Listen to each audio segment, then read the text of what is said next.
Analista político, exdiputado local de Ciudad de México y autor del libro Radiografía del Sistema Político Mexicano. Uciel, un gusto saludarte desde acá, desde Sonora. ¿Cómo estás? Hola Miriam, muy buenos días.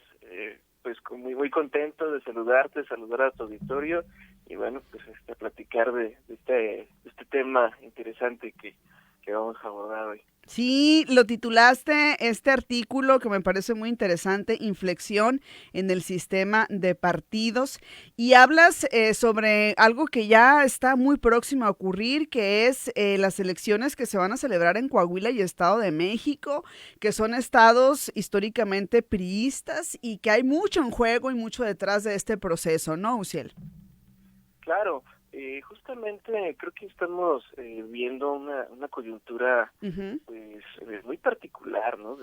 Bueno, desde 2018 que se ha venido viendo un agotamiento en algunos partidos históricos, ¿no? Como fue en este caso el PRI, que todavía mantiene algunos bastiones como lo es hoy Coahuila y Estado de México, y sin embargo se empieza a ver, sobre todo aquí en el Estado de México, se empieza a ver ese empuje hacia un cambio en estados donde no había alternancia, ¿no? Ha pasado prácticamente un siglo y no ha habido alternancia, al menos en lo que corresponde a los gobiernos estatales, ¿no? Las elecciones por las gubernaturas, y eso naturalmente va a significar un punto de quiebre, o ese punto de inflexión, no solamente en el caso del PRI, ¿no? Sino de todo el sistema de partidos, por todo lo que implica, no solo a nivel electoral, sino de la propia conformación de las estructuras de estos partidos políticos. Ujú. Estructuras que en específico en estos estados, sobre todo las estructuras priistas, pues tienen un contexto de varias generaciones que han estado votando justamente por él. Yo creo que ahí, Uciel, no sé qué tú pienses, pero sí es importante y ahí para Morena es muy importante, pues básicamente, ¿no? Llegar o poder ganar estas elecciones de estos dos estados, ¿no? Claro, justamente algo de lo que se habla en este artículo, Ujú. y es un tema fundamental para la vida de los partidos políticos. Hablando de estructuras, bueno, pues conocemos que el PRI, desde sus inicios, desde su fundación, y sobre todo allá por el tiempo de Lázaro Cárdenas, pues fue un partido construido de una forma corporativa. En esta estructura corporativa pues se aglutinaban las centrales obreras, campesinas, las populares, ¿no? Lo que conocemos como la CTM, la CNC, la CNOP, estos gremios sindicales que sin embargo en los últimos años, sobre todo en estos últimos 4 o 5 años, se han movido de manera drástica, ¿no? Podemos ver en la elección de 2021, por ejemplo, hubo un intento de hacer dos partidos de corte sindical muy importantes que, si bien no lograron el registro a nivel nacional, sí dejan un precedente Ujú. de cómo se han movido estas estructuras, ¿no? Hablamos propiamente de lo que fue RCP y lo que fue Fuerza por México, de cortes, pues sí que vienen, Ajá. uno por el lado de lo que es el CENTE y otro que fue una división de la CTM, ¿no? La CATEM. Y también podemos ver que hace no mucho, creo que fue justamente en 2021, el propio líder de la CROC, ¿no? Diciendo que era un momento de libertades sindicales y que llamaba a dejar de votar corporativamente por el PRI. Entonces, este tipo de movimientos que se empiezan a generar, naturalmente van a incidir en esta elección, donde podrían estarse ya desacoplando varias estructuras corporativas del voto priista, y aquí valdría la pena preguntarse, pues, quién las va a acaparar, ¿no? Si Morena va a tener la capacidad posteriormente de poder aglutinarlos, o se van a seguir yendo por la vía libre a querer conformar nuevos partidos. Ujú. Y esto obviamente va a significar un debilitamiento en las estructuras o los pilares, ¿no?, estructurales del PRI. Tú mencionabas por ahí en tu artículo que el PRI lo que busca con los cimientos operativos que aún tiene es la supervivencia, ¿no? ¿Qué va a ocurrir en general ya en un contexto nacional en caso de que el PRI pierda estas 2 gubernaturas?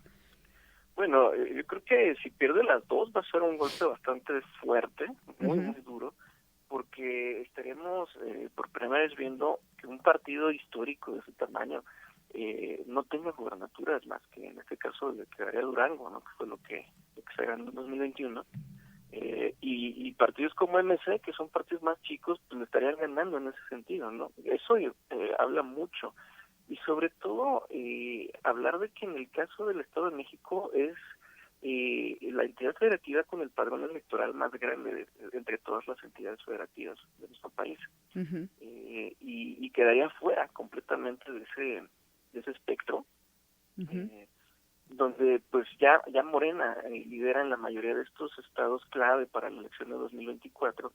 Nosotros los tiene MC, que curiosamente para esta elección decidió no participar, salvo en el caso de Coahuila, en diputaciones, y que eso va a inclinar la balanza. Podríamos inclusive pensar que esto ya podría ser una medición hacia el 2024, si se puede convertir en una contienda de dos bloques, ¿no? A diferencia de lo que vimos en 2018, que fueron tres bloques, podríamos ver una elección a 2, con la participación de todos los partidos en estos 2 diferentes bloques, ¿no? Lo que es la 4T y la oposición.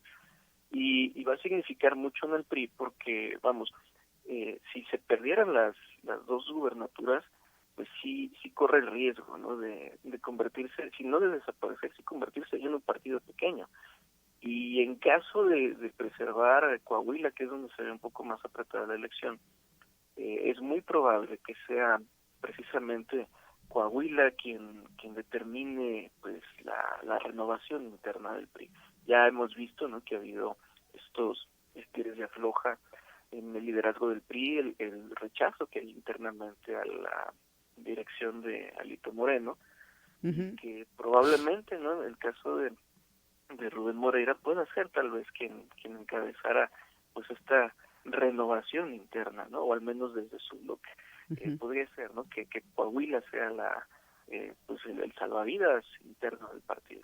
Oye, y entonces ya para la elección presidencial, en este caso, si este supuesto fuese una realidad, porque lo haces como pregunta al final, ¿no? Dices, ¿sería entonces el PAN quien encabece la candidatura, pues si van en alianza o no sé qué tanto le convenga, ¿no? También ir en alianza con el PRI.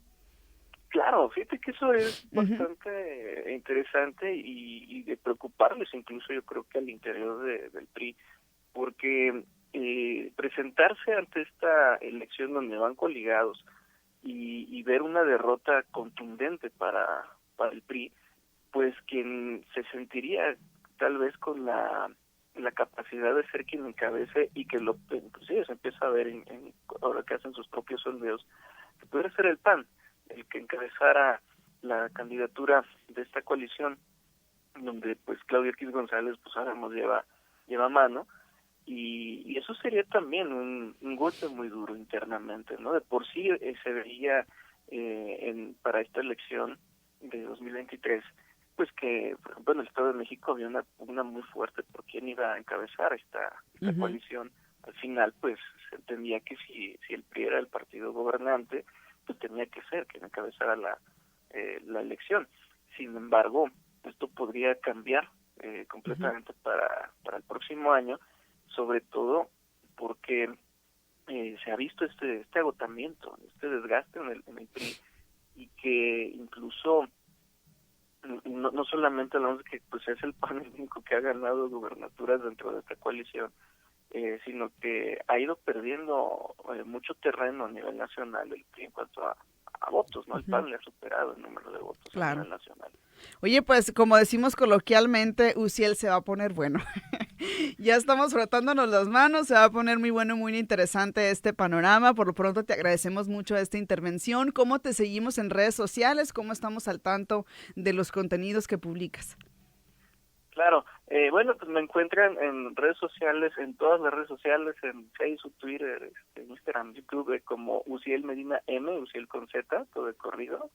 Y pues sí, como dices, pues estamos frotándonos las manos a ver qué pasa. Es un tema muy interesante y pues Sí. espero que a la audiencia le resulte también atractivo para ir preparando, ¿no?, el camino hacia 2024. Así es, y seguramente así será. Muchísimas gracias, Uciel. Te enviamos un saludo desde Sonora. Que estés bien.